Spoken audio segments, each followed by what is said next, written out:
Olá, pessoal. Continuamos com a aula de propriedades coligativas. E na aula de hoje eu vou falar sobre efeitos coligativos.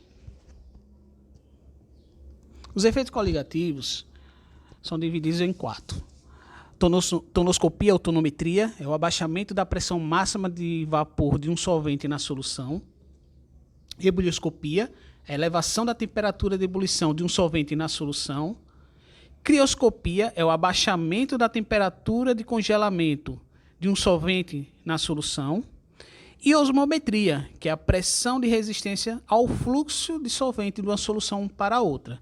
Osmometria, que vem da osmose, vai ser explicado no próximo vídeo. Tonoscopia e tonometria é o abaixamento da pressão máxima de vapor de um solvente puro quando é adicionado um soluto não volátil, já explicado na aula anterior. A tonometria permite calcular o abaixamento relativo da pressão de vapor do solvente na solução, certo? Como é que a gente pode calcular?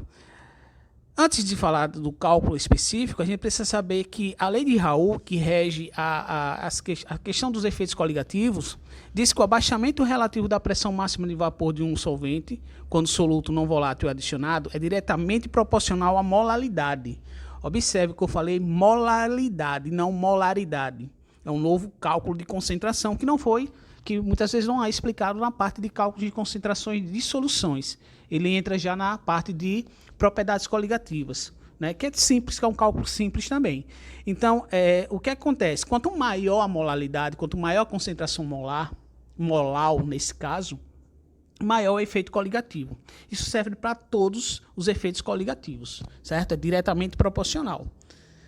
Então, nós temos aí o abaixamento relativo da pressão máxima de vapor, né? Quando uma questão pediu o abaixamento relativo da pressão máxima de vapor, ele está querendo o ΔP dividido pelo P0. O P0, nesse caso aí, é a pressão máxima de vapor do solvente puro. Todas as incógnitas, todas as representações que tiver o zero é referente ao solvente na sua forma pura. Aí a fórmula ficaria assim, ó, P0 menos P dividido por P0, que é igual a KT, que é a constante tonométrica ou constante tonoscópica, vezes a molaridade. A molaridade, né, quando a questão não dá a concentração molar diretamente, você pode calcular usando essa fórmula de baixo. 1000 vezes M1 dividido por massa molar vezes M2, que é a massa do solvente. Então, essa é a fórmula da tonometria. P0 menos P dividido por P0 igual a KT, que é a constante tonométrica, vezes a molaridade. A molaridade é 1000 vezes a massa do soluto dividido pela massa molar do soluto vezes a massa do solvente. Lembrando que o P0 é igual à pressão do solvente puro e o P é a pressão máxima do solvente na solução, né? O P sem o zero refere-se ao solvente na solução, já depois que foi adicionado o soluto. É importante salientar que a constante tonométrica pode ser calculada dividindo a massa molar do solvente por 1000. Então aí está a fórmula. KT é igual a massa molar do solvente dividido por 1000. É uma observação. Alguns dados importantes sobre a água, sobre o solvente água. Mas voltando à questão do KT, pessoal, é o seguinte, muitas questões, como envolve a água como solvente, ela já traz essa informação do KT. A constante tonométrica ela já dá, porque é 0,018, certo? Algumas questões não traz, então você vai ter que fazer o cálculo, que é simples. Você vai pegar a massa molar do solvente, que na maioria das vezes o solvente é a água, e ele informa lá. Outras questões também, que é importante, é sobre algumas propriedades da água, que as questões não informam, que são as propriedades iniciais, né, do solvente puro, como o ponto de ebulição, que é 100 graus Celsius, o ponto de fusão, que é 0 graus Celsius, e a pressão máxima de vapor, que é 1 atm ou 760 milímetros de mercúrio. Então, essas informações muitas vezes não serão dadas na questão. Então, vocês precisam estar atentos a essa informação que não vai constar muitas vezes no problema. Então, primeiro exemplo. Uma solução foi preparada dissolvendo 200 gramas de glicose, então deu a fórmula molecular aí da glicose, em 500 gramas de água. Determina a pressão máxima de vapor do solvente na solução. Então, foi dados as massas atômicas, certo? E observe, não foi dado nem a constante tonométrica, também não foi dado a questão da pressão de vapor do solvente puro. No caso, o solvente é a água. Então, você vai ter que achar todo mundo. Então, botei os dados aqui, a massa do soluto, 200 gramas, a massa do solvente, 800 gramas, a massa molar, já calculei a massa da glicose, a massa molar da glicose, 180 gramas por mol. A massa molar do solvente da água, 18 gramas por mol.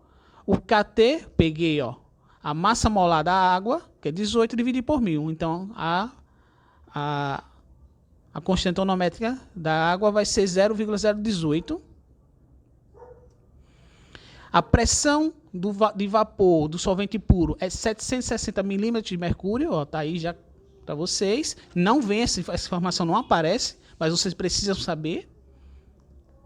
E ele quer saber a pressão máxima de vapor do solvente na solução. Depois que foi adicionado a glicose, como é que vai ficar a pressão máxima de vapor na sua ebulição? Então, aí o que é que a gente vai fazer? Vai usar a fórmula. Então, vou substituir já. Já fiz a substituição, onde tem P0, eu coloquei 760, é o P que eu quero achar. Já substituí o KT por 0,18 e coloquei os dados da molaridade. Resolvi primeiro a molaridade, que deu 1,38, depois multipliquei por 0,18, que deu 0,24. Aí fiz a regra de 3, os mesmos pelos extremos, e aí ficou 760 menos P igual a 18,24. Aí eu passei o 760 para o outro lado, multipliquei por menos 1, subtraí agora menos 18,24 mais 760. Então, a pressão máxima de vapor do solvente na solução ficou 741,76 milímetros de mercúrio. Observe aí. Portanto, com a adição de 20 gramas de soluto em 80 gramas de solvente, fez com que a pressão máxima de vapor do solvente abaixasse de 760 milímetros de mercúrio para 741,76 milímetros de mercúrio. Ocorreu aí, nesse caso, uma tonometria, um abaixamento da pressão máxima de vapor. Então, continuando com a ebuliometria ou ebulioscopia. É a elevação da temperatura de ebulição de um solvente quando a este é adicionado um soluto não volátil. O efeito da ebuliometria é diretamente proporcional à molaridade, segundo a lei de Raoult.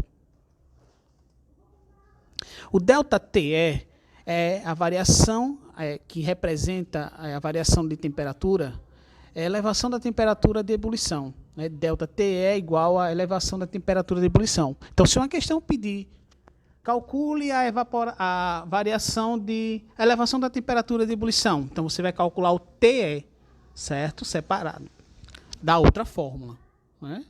Assim, essa é a fórmula da ebuliometria. Então, se ele pedir só a elevação, você vai calcular a constante ebuliométrica vezes a molaridade. Agora, se pedir a temperatura específica, você vai abrir a questão. Então, a fórmula da ebuliometria é ΔTE é igual a constante ebuliométrica vezes W, que é a molaridade. Ou ΔTE, que é igual a constante ebuliométrica vezes 1000 vezes M1 dividido por massa do soluto vezes M2, que é a massa do solvente.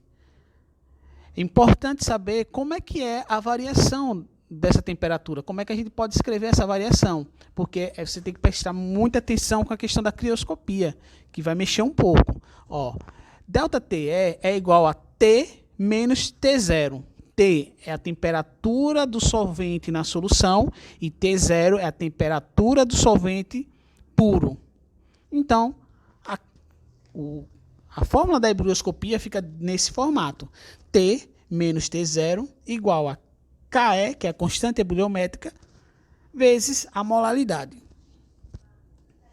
Em que o T0 é o ponto de ebulição do solvente puro, o T é o ponto de ebulição do solvente na solução, KE é a constante ebuliométrica ou ebullioscópica, M1, a massa do soluto, M2, a massa do solvente, M maiúsculo 1 é a massa molar do soluto.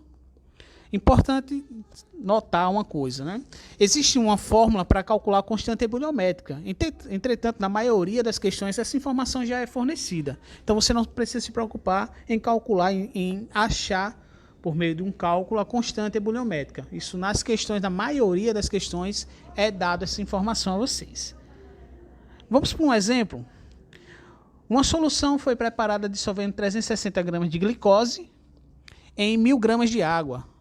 Determina a temperatura de ebulição da água na solução. Lembrando, aí você vai ter que voltar atrás àquela questão, que o ponto de ebulição da água pura é 100 graus Celsius, certo? Isso é uma informação que não foi dada na questão, mas que você tem que lembrar. Já que ele está pedindo a temperatura de ebulição da água na solução, você tem que saber a temperatura da água pura. Então, 100 graus Celsius. Vamos colocar os dados. A massa da glicose, a massa do soluto, 360 gramas, a massa do solvente, 1000 gramas, a massa molar da glicose foi calculada aí, 180 gramas por mol, a constante ebulioscópica já foi colocada, 0,52 graus Celsius vezes quilo dividido por mol, a temperatura de ebulição do solvente puro é 100 graus Celsius e eu quero calcular a temperatura de ebulição do solvente na solução. Então, coloco aqui a fórmula e vou substituir os dados.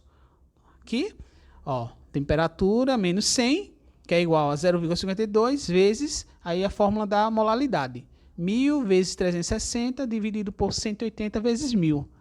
Calculei a molaridade e ficou 2. Vou multiplicar o 0,52 por 2. Vai ficar assim, ó, T menos 100 é igual a 1,4. Vou passar o menos 100 para o outro lado. Então, ele vai positivo.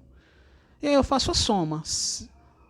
1,04 mais 100 ficou 101,04. É a resposta final. Ao ser adicionado 360 gramas de soluto e 100 gramas de solvente, a temperatura de ebulição se elevou, passando de 100 graus Celsius para 101,04 graus Celsius. Ou seja, houve uma elevação da temperatura.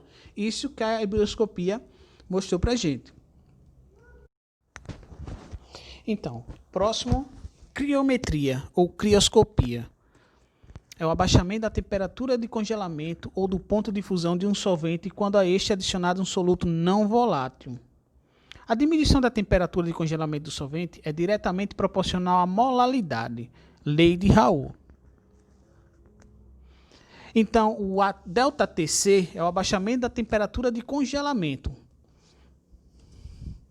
Aí está a fórmula da crioscopia, que é semelhante à fórmula da ebulioscopia. Você tem a variação da temperatura, ΔTc, que é igual a Kc, que é a constante criométrica, vezes a molaridade. Ou ΔTc igual a Kc vezes 1000 vezes M1 dividido pela massa molar do soluto vezes a massa molar do solvente. Logo, aí a gente tem que prestar muita atenção nisso aí, que o ΔTc é igual a T0 menos T. T0 é a temperatura de congelamento do solvente puro, menos T, que é a temperatura de congelamento do solvente na solução. Observe aí que ele é diferente da ebulioscopia. A ordem aí é trocada, certo? Para você não confundir e achar que toda a fórmula é igual. Elas são parecidas, são semelhantes, né? Mas tem uma diferençazinha, né? Tem um detalhe aí que é a inversão nesse valor do T0 com o T, certo? Então preste muita atenção para não confundir as fórmulas. Então a fórmula vai ficar assim, ó, T0 menos T, que é igual a Kc vezes 1000 vezes M1 dividido pela massa molar do soluto vezes a massa do solvente, né? Então explicando aí cada letrinha, ó. T0, ponto de congelamento do solvente puro, T, ponto de congelamento do solvente na solução, Kc, constante crioscópica, M1, massa do soluto, M2, massa do solvente, M maiúsculo 1, massa molar do soluto. Então, outra coisa importante, existe uma fórmula para calcular também a crioscopia, a constante crioscópica, né? Entretanto, na maioria das questões, essa informação já é fornecida. Então, você não precisa se preocupar com a constante. Existe fórmula para calcular sim, mas na maioria da questão, essa informação já é dada para vocês. Ok? Então, vamos lá para fazer um exemplo. Uma solução foi preparada dissolvendo 150 gramas de etileno glicol, C2H6O2, em 500 gramas de água. Determina a temperatura de congelamento do solvente na solução. Então, foi dado as massas atômicas, foi dada aí a constante crioscópica. E qual foi a informação que não foi dada na resolução? Não foi dado o ponto de congelamento da água pura, que aí já forneci para vocês. O ponto de congelamento da água pura é 0 graus Celsius. Essa informação nem sempre vai estar presente, mas você deve estar atento.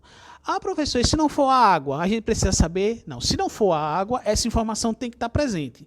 Se o solvente não for a água, a temperatura de ebulição do solvente puro tem que estar presente, caso não seja água, certo? Então, vamos lá. Os dados. Nós temos aqui,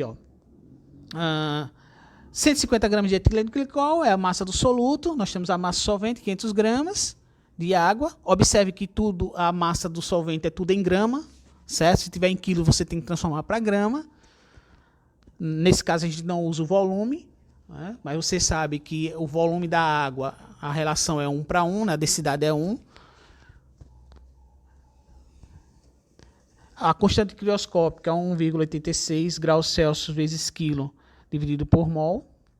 A massa molar foi dada anteriormente, né? 62 gramas por mol, eu já calculei para vocês. A temperatura de congelamento da água é 0. Ele quer saber o T, né? Então, nós temos aí a fórmula. E vou aplicar, vou colocar os dados que a gente tem. 0 menos T é igual a 1,86 vezes 1.000 vezes 1.500 dividido por 62 vezes 500. Então, resolvo primeiro a molaridade.